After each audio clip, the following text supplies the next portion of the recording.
Mathe to bring us up to speed on some of the changes brought about regarding the commemoration of the 33rd Heroes Day anniversary. He will also share some of the outcomes from the working visit that the Minister of Information, Honorable Dr. Peya Mushelenga, undertook to the Republic of Botswana. Dr. Mathe, good evening and welcome to the Daily Roundup. Thank you. Good evening. Doctor, the venue for this year's commemoration has been changed from Umuthia in the Oshikoto region to Windhoek. Talk to us about what necessitated this. Thank you so very much. I can confirm that the venue has been changed from Umuthia to Windhoek, mainly because the Heroes Day activities were going to coincide with a state visit of the President of Cuba to Namibia. Logistically, it just makes sense that it takes place in Windhoek, where it's easier to coordinate everything, all the logistics, so that the visit at the end of the day becomes a successful one. Talk to us about the President of Cuba's visit around the same time, and also about bilateral relations that Namibia shares with Cuba. Leading into your first question is to say that Cuba has been key to the independence of Namibia. The Cuban forces were in Angola to fight side by side with fighters to ensure the liberation of Namibia. That relationship continued after independence, where you've had President Fidel Castro was in Namibia, not necessarily on an official visit. Then you had President Raul Castro was also here in 2009. And then we have also reciprocal visits from our side. All three presidents have been to Cuba, really as part of Namibia's relationship, strengthening of Namibia's relationship with Cuba. Now, because of that historical background Namibia has with Cuba, President Gengov found it fitting to invite the President of Cuba to be his guest of honor on Heroes Day. Hence, that coincidentally just happens to be the time that is coming for the state visit that Heroes Day is taking place. So we are geared towards that. We know that the people in Oshikoto, Umuthia, will probably not be very happy, but I think this has been necessitated by this very important development, because the president has it that when the president of Cuba comes into Namibia, Namibians must come out in big numbers to ensure that we show that Namibian welcome to the Cuban delegation that will come in here. And how are preparations going for this year's Heroes Day commemoration? We are full steam. We are simply doing a 180-degree turn to ensure that whatever we're preparing in Umuthia is now going to be taking place in Windhoek. We'll be in the next coming few days, we'll be able to be very specific which venue is going to be hosting, except to say now that it's in Windhoek, but we'll be specific in terms of where in Windhoek, whether it's going to be Independence Stadium, it's going to be a Seminole Stadium, or any other venue. But logistically, we have turned around now to ensure that we start working around the clock for the readiness of the visit of the President of Cuba. It's two events here. One is the state visit, and the other is really a Heroes Day, which is primarily what I needed to convey, that the preparations are going on, but the venue has changed, so that our people now don't have to go to Umuthia. They can come to Windhoek, including the surrounding regions, which is Njupa, Maheke, Rongo is nearby. All the regions that are neighboring commerce, they are welcome. But obviously, there have been some invitations extended to the regions to send their presentation. On to other matters, Dr. Mathe, the Minister of ICT, Honorable Peya Mushelenga, undertook a working visit, a three-day working visit to Botswana with a delegation. Talk to us about the highlights and the achievements of this visit. Of importance, really, you recall that there was a meeting of SADC ministers in June to discuss a number of issues that affect the region.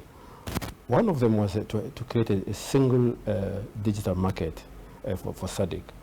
Top of that was to harmonize data roaming charges. Namibia already, as it is, it's expensive in Africa for data. We are looking at what other countries in the region are charging, so that there is harmony. In fact, there is absolutely no necessity to charge cost for roaming. And this is part of the discussions that we had, our minister had with his counterpart in Botswana. The agreement being that the two regulators, Bokra and Crane in Namibia, then they need to work out the modalities, how that is going to be implemented. Around November, then the two ministers, they will make a formal announcement as what is going to happen around the issue of creating a single digital market, particularly to lower the cost of data.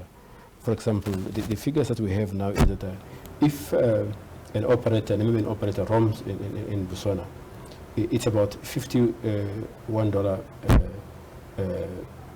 per megabyte. Mm-hmm. But an operator from Botswana to roam in Namibia, it's about $6 Namibian dollars. Oh, wow. So we want to harmonize that so that, for example, truck drivers, they do business between Namibia, Botswana, and South Africa. So it must not be necessary to change a SIM card simply because you don't want to roam. But if we scrap all of that, then it means that we'll be able to move the phone between Botswana and Namibia without a need for you to actually buy a new SIM card for a particular country. So most of the time we find them traveling with two phones, because they need to communicate using different phone depending what network they are and what country they are in. So the idea is to scrap all of that.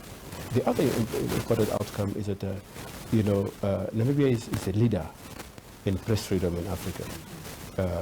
We don't want to only compete in Africa, we want to compete internationally. Globally, we want to compete with other countries so that we're in the top 10 globally.